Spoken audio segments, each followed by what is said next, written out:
Hello and welcome to You Don't Have Time to Read, a program I'm starting because I fundamentally believe that no one really has time to read a 448-page report on the investigation into Russian interference in the 2016 presidential election, but I also believe that it's important for people to know what is detailed in reports like this.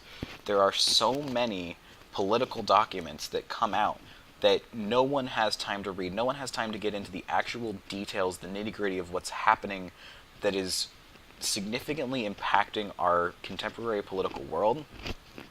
And so my goal is to read these things aloud so that way, to a wider audience, the actual information in reports and documents like this are obtainable.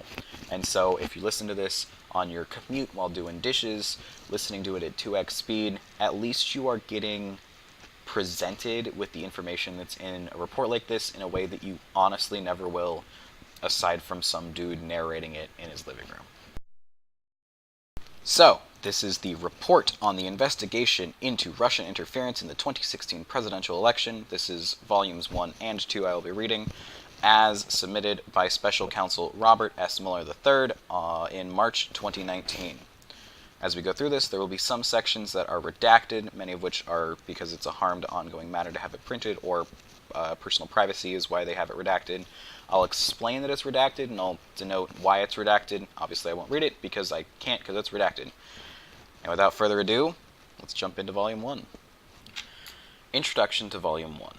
This report is submitted to the Attorney General pursuant to 28 CFR, which states that, quote, at the conclusion of the Special Counsel's work, he shall provide the Attorney General a confidential report explaining the prosecution or declination decisions the Special Counsel reached, end quote.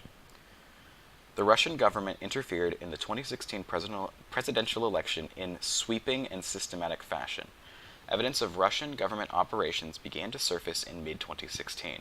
In June, the Democratic National Committee and its cyber response team publicly announced that Russian hackers had compromised its computer network.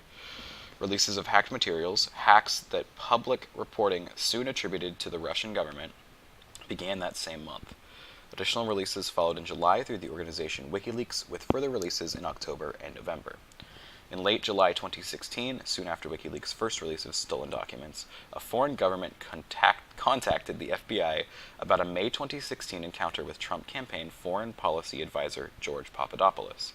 Papadopoulos had suggested to a representative of that foreign government that the Trump campaign had received indications from the Russian government that it could assist the campaign through the anonymous release of information damaging to Democratic presidential candidate Hillary Clinton.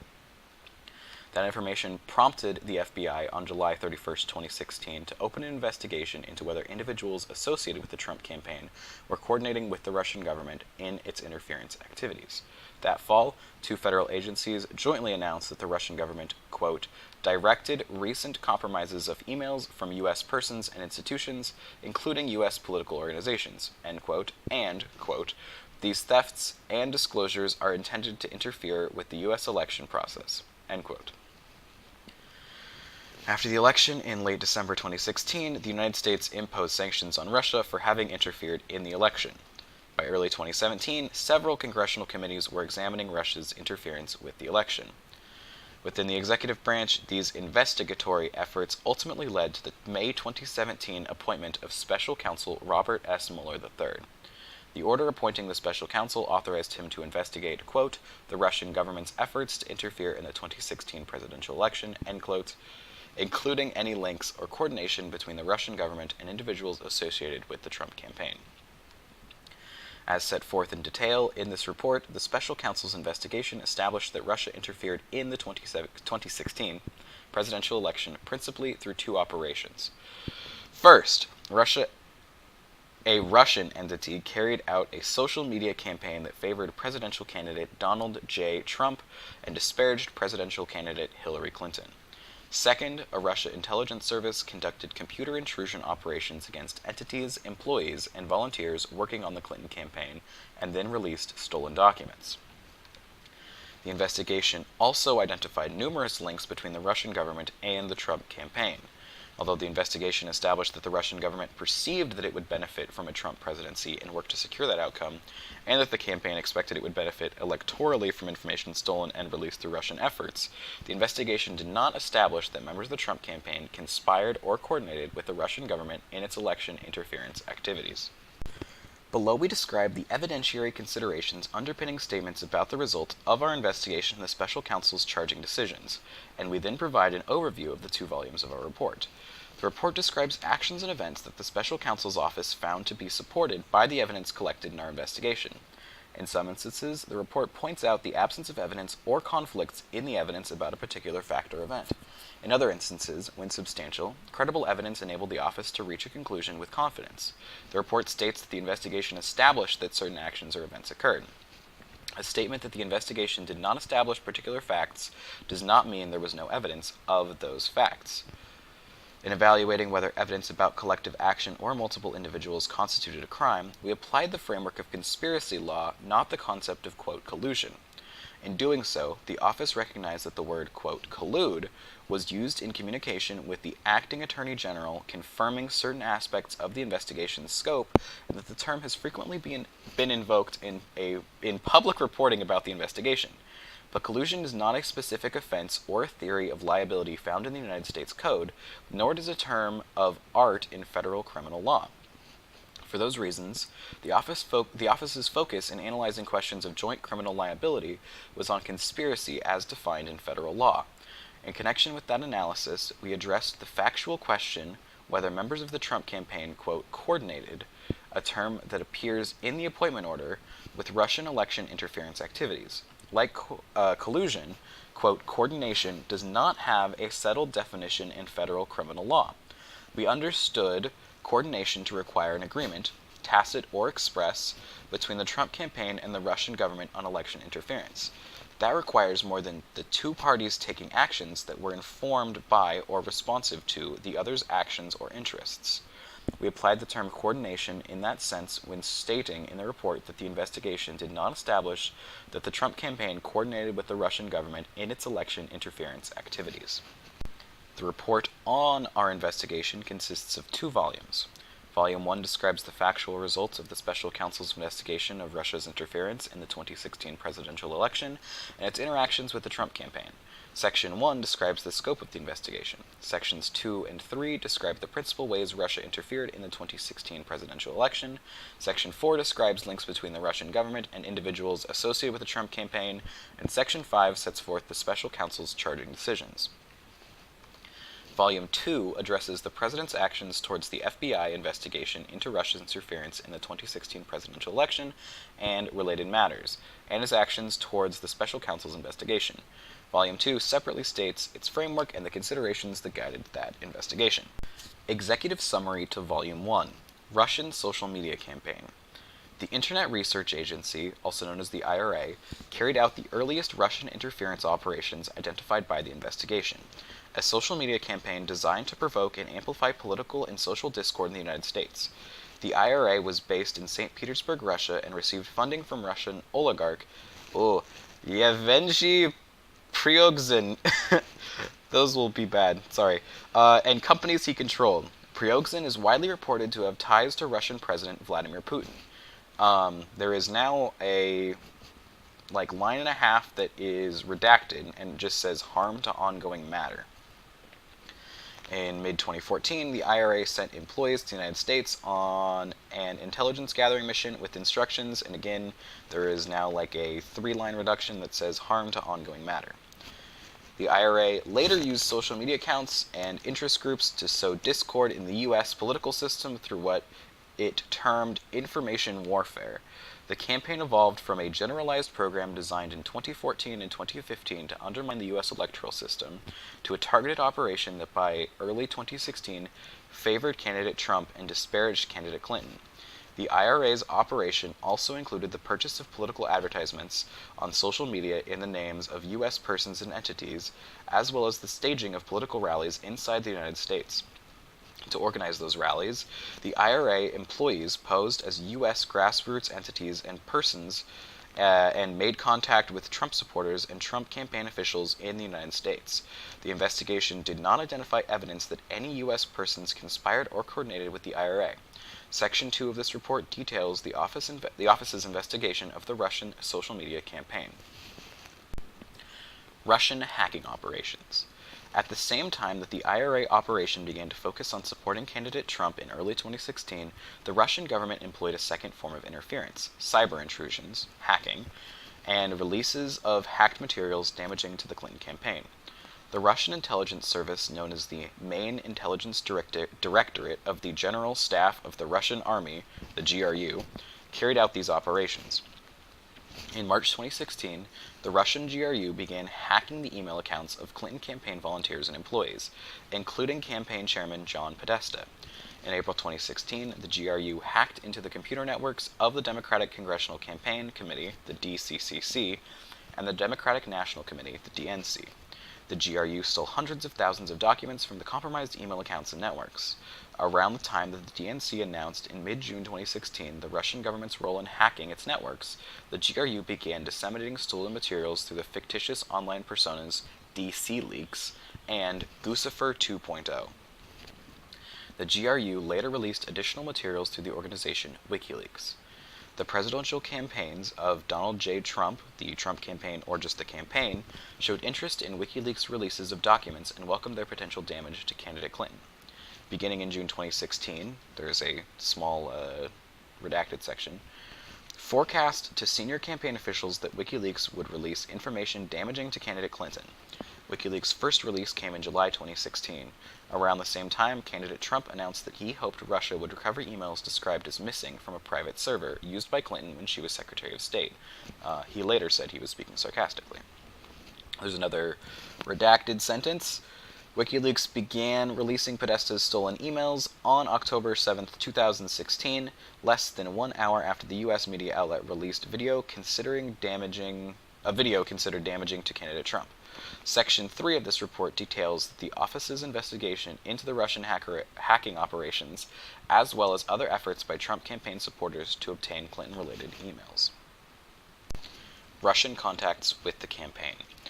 The social media campaign and the GRU hacking operations coincided with a series of contacts between Trump campaign officials and individuals with ties to the Russian government. The office investigated whether those contacts reflected or resulted in the campaign conspiring or coordinating with Russia in its election interference activities. Although the investigation established that the Russian government perceived it would benefit from a Trump presidency and worked to secure that outcome, and that the campaign expected it would benefit electorally from information stolen and released through Russian efforts, the investigation did not establish that members of the Trump campaign conspired or coordinated with the Russian government in its election interference activities. The Russian contacts consisted of business connections, offers of assistance to the campaign, invitations for candidate Trump and Putin to meet in person, invitations for campaign officials and representatives of the Russian government to meet, and policy positions seeking improved U.S.-Russian relations.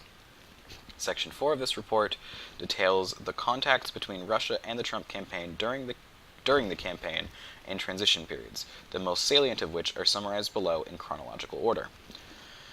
In 2015, some of the earliest contacts were made in connection with a Trump Organization real estate project in Russia known as Trump Tower Moscow.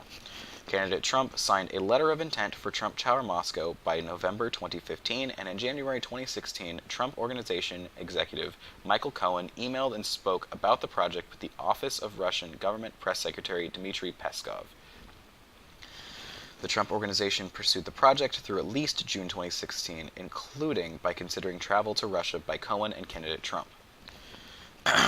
In spring 2016, campaign foreign policy advisor George Papadopoulos made early contact with Joseph Mifsud, a London-based professor who had connections to Russia and traveled to Moscow in April 2016. Immediately upon his return to London from the trip, Mifsud told Papadopoulos that the Russian government had, quote, dirt on Hillary Clinton in the form of thousands of emails. 1 week later, in the first week of May 2016, Papadopoulos suggested to a representative of a foreign government that the Trump campaign had received indications from the Russian government that it could assist the campaign through the anonymous release of information damaging to candidate Clinton. Throughout that period of time and for several months thereafter, Papadopoulos worked with Misfood and 2 Russian nationals to arrange a meeting between the campaign and the Russian government. No meeting took place. And then in summer of 2016, Russia outreach to the Trump campaign continued into the summer of 2016, as candidate Trump was becoming the presumptive Republican nominee for president. On June 9th, 2016, for example, a Russian lawyer met with senior Trump campaign officials Donald Trump Jr., Jared Kushner, and campaign chairman Paul Manafort to deliver what the email proposing the meeting had described as, quote, official documents and information that would incriminate Hillary, end quote. The materials were offered to Trump Jr. as, quote, part of Russia and its government's support for Mr. Trump, end quote. The written communications setting up the meeting showed that the campaign anticipated receiving information from Russia that could assist candidate Trump's electoral prospects, but the Russian lawyer's presentation did not provide such information. Days after the June 9th meeting, on June 14, 2016, a cybersecurity firm and the DNC announced that Russian government hackers had infiltrated the DNC and obtained access to opposition research on candidate Trump, among other documents. In July 2016, campaign foreign policy advisor Carter Page traveled in his personal capacity to Moscow and gave the keynote address at the New Economics School. Page had lived and worked in Russia between 2003 and 2007. After returning to the United States, Page became acquainted with at least 2 Russian intelligence officers, one of whom was later charged in 2015 with conspiracy to act as an unregistered agent of Russia. Page's July 2016 trip to Moscow and his advocacy for pro-Russian foreign policy drew media attention. The campaign then distanced itself from Page and by late September 2016 removed him from the campaign. July 2016 was also the month WikiLeaks first released emails stolen by the GRU from the DNC. On July 22, 2016, WikiLeaks posted thousands of internal DNC documents revealing information about the Clinton campaign. Within days, there was public reporting that U.S. intelligence agencies had, quote, high confidence that the Russian government was behind the theft of emails and documents from the DNC. Within a week of the release, a foreign government informed the FBI about its May 2016 interaction with Papadopoulos and his statement that the Russian government could assist the Trump campaign. On July 31st, 2016, based on the foreign government reporting, the FBI opened an investigation into potential coordination between the Russian government and individuals associated with the Trump campaign. Separately, on August 2nd, 2016, Trump campaign chairman Paul Manafort met in New York City with his longtime business associate Konstantin Kilimnik? We're going to say Kilimnik. So this was Paul Manafort met in New York City with his longtime business associate Konstantin Kilimnik. The FBI assesses to have ties to Russian intelligence. Kilimnik requested the meeting to deliver in person a peace plan for Ukraine that Manafort acknowledged to the special counsel's office was, quote, a backdoor way for Russia to control part of eastern Ukraine. Both men believed the plan would require candidate Trump's assent to succeed if he were to be elected president.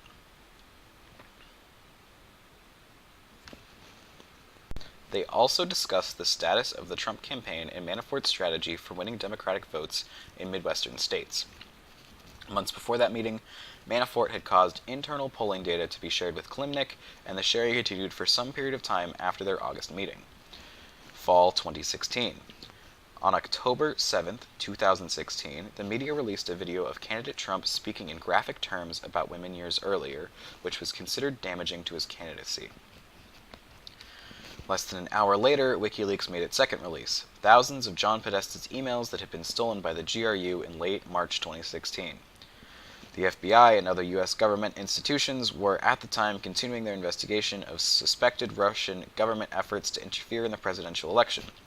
That same day, October 7th, the Department of Homeland Security and the Office of the Director of National Intelligence, issued a joint public statement, quote, that the Russian government directed the recent compromises of emails from U.S. persons and institutions, including from U.S. political organizations, end quote.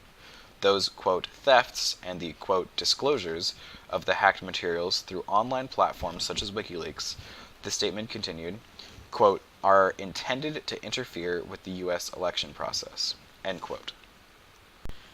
Post-2016 election. Immediately after the November 8th election, Russian government officials and prominent Russian businessmen began trying to make inroads into the new administration.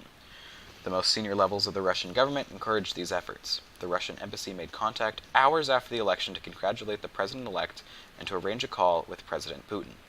Several Russian businessmen picked up the effort from there. Kirill Dmitriev, the chief executive officer of Russia's Sovereign Wealth Fund, was among the Russians who tried to make contact with the incoming administration. In early December, a business associate steered Dmitriev to Eric Prince, a supporter of the Trump campaign and associate of senior Trump advisor Steve Bannon.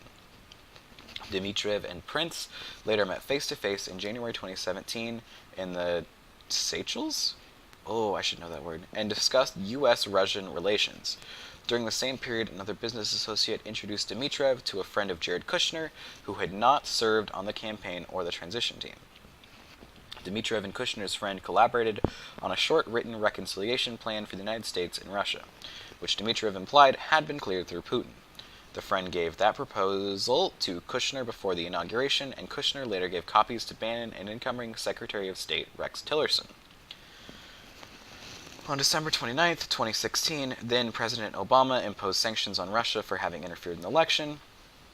Incoming National Security Advisor Michael Flynn called Russian Ambassador Sergei Kislyak and asked Russia to not to escalate the situation in response to the sanctions.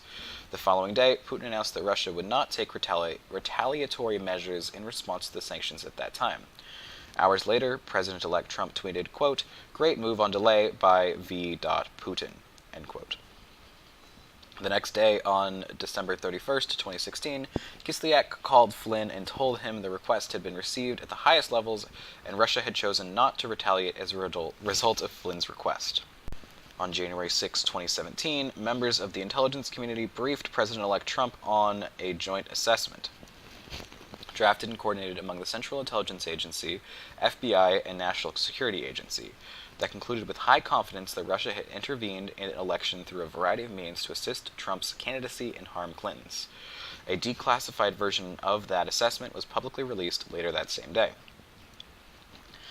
Between mid-2017 and early February 2017, 3 congressional committees, the House Permanent Select Committee on Intelligence, the HPSCI, the Senate Select Committee on Intelligence, the SSCI, and the Senate Judiciary Committee, the SJC, announced that they would conduct inquiries, or had already been conducting inquiries, into Russian interference in the election. Then FBI Director James Comey later confirmed to Congress the existence of the FBI's investigation into Russian interference that had begun before the election. On March 20th, 2017, in open session testimony before HPSCI, Comey stated, and this is a quote, "I have been authorized by the Department of Justice to confirm that the FBI, as part of our counterintelligence mission, is investigating the Russian government's efforts to interfere in the 2016 presidential election, and that includes investigating the nature of any links between individuals associated with the Trump campaign and the Russian government, and whether there was any coordination between the campaign and Russia's efforts. As with any counterintelligence investigation, this will also include an assessment of whether any crimes were committed." End of that quote. The investigation continued under then Director Comey for the next 7 weeks until May 9, 2017, when President Trump fired Comey as FBI Director, an action which is analyzed in Volume 2 of this report. On May 17, 2017, Acting Attorney General Rod Rosenstein appointed the special counsel and authorized him to conduct the investigation that Comey had confirmed in his congressional testimony, as well as matters arising directly from the investigation, and any other matters within the scope of 28 CFR, which generally covers efforts to interfere with or obstruct the investigation. President Trump reacted negatively to the special counsel's appointment. He told advisors that it was the end of his presidency, sought to have Attorney General Jeff Sessions unrecuse from the Russia investigation and to have special counsel removed, and engaged in efforts to curtail the special counsel's investigations and prevent the disclosure of evidence to it, including through public and private contacts with potential witnesses. Those and related actions are described and analyzed in Volume 2 of this report. The special counsel's charging decisions. In reaching the charging decisions found in Volume 1 of the report, the office determined whether the conduct it found amounted to a violation of federal law chargeable under the principles of federal prosecution. See the Justice Manual, Section 927, for more information as to how that works. The standard set forth in the Justice Manual is whether the conduct constitutes a crime. If so, whether admissible evidence would probably be sufficient to obtain and sustain a conviction, and whether prosecution would serve a substantial federal interest that could not be adequately served by a prosecution elsewhere or through non-criminal alternatives. Again, reference the Justice Manual. Section 5 of the report provides detailed explanations of the office's chargeable decisions, which contain three main components. First, the office determined that Russia's two principal interference operations in the 2016 U.S. presidential election, the social media campaign and the hacking and dumping operations, violated U.S. criminal law. Many of the individuals and entities involved in the social media campaign have been charged with participating in a conspiracy to defraud the United States by undermining, through deceptive acts, the work of federal agencies charged with regulating foreign influence in U.S. elections, as well as related counts of identity theft. See U.S. versus Internet Research Agency. Separately, Russian intelligence officers who carried out the hacking into Democratic Party computers and the personal email accounts of individuals affiliated with the Clinton campaign conspired to violate, among other federal laws, the Federal Computer Intrusion Statute, and they have as such been charged. See U.S. versus Netchko. There is then another redacted section that now is not just harm to ongoing matter, but also personal privacy. Second, while the investigation identified numerous links between individuals with ties to the Russian government and individuals associated with the Trump campaign, the evidence was not sufficient to support criminal charges. Among other things, the evidence was not sufficient to charge any campaign officials as an unregistered agent of the Russian government or other Russian principal. And our evidence about the June 9th, 2016 meeting and WikiLeaks releases of hacked materials was not sufficient to charge any criminal campaign finance violations. Further, the evidence was not sufficient to charge that any member of the Trump campaigns conspired with representatives of the Russian government to interfere in the 2016 election. Third, the investigation established that several individuals affiliated with the Trump campaign lied to the office and to Congress about their interactions with Russian-affiliated individuals and related matters. Those lies materially impaired the investigation of Russian election interference. The office charged some of these lies as violations of the federal false statement statute. Former National Security Advisor Michael Flynn pleaded guilty to lying about his interactions with Russian Ambassador Kislyak during the transition period. George Papadopoulos, a foreign policy advisor during the campaign period, pleaded guilty to lying to investigations about inter alia, the nature and timing of his interactions with Joseph Mifsud, and the professor who told Papadopoulos that the Russians had dirt on candidate Clinton in the form of thousands of emails. Former Trump Organization attorney Michael Cohen pleaded guilty to making false statements to Congress about the Trump Moscow project. Another harm to ongoing matter redaction. And in February 2019, the U.S. District Court for the District of Columbia found that Manafort lied to the office and the grand jury concerning his interactions and communications with Konstantin Kilimnik about Trump campaign polling data and a peace plan for the Ukraine. The office investigated several other events that have been publicly reported to involve potential Russia-related contacts. For example, the investigation established that interactions between Russian Ambassador Kislyak and Trump campaign officials, both at the candidate's April 2016 foreign policy speech in Washington, D.C., and during the week of the Republican National Convention, were brief, public, and non-substantive. And the investigation did not establish that one campaign official's efforts to dilute a portion of the Republican Party platform on providing assistance to Ukraine were undertaken at the behest of candidate Trump or Russia. The investigation also did not establish that a meeting between Kislyak and Sessions in September 2016 at Sessions' Senate office included any more than a passing mention of the presidential campaign. The investigation did not always yield admissible information or testimony, or a complete picture of the activities undertaken by subjects of the investigation. Some individuals invoked their Fifth Amendment right against compelled self-incrimination and were not, in the office's judgment, appropriate candidates for grants of immunity. The office limited its pursuits of other witnesses and information, such as information known to attorneys or individuals claiming to be members of the media, in light of internal Department of Justice policies. Again, Justice Manual. Some of the information obtained via court processes, moreover, was presumptively covered by legal privilege and was screened from investigators by a filter, or taint team. Even when individuals testified or agreed to be interviewed, they sometimes provided information that was false or incomplete, leading to some of the false statements charges described above, and the office faced practical limits on its ability to access relevant evidence as well. Numerous witnesses and subjects lived abroad, and documents were held outside of the United States.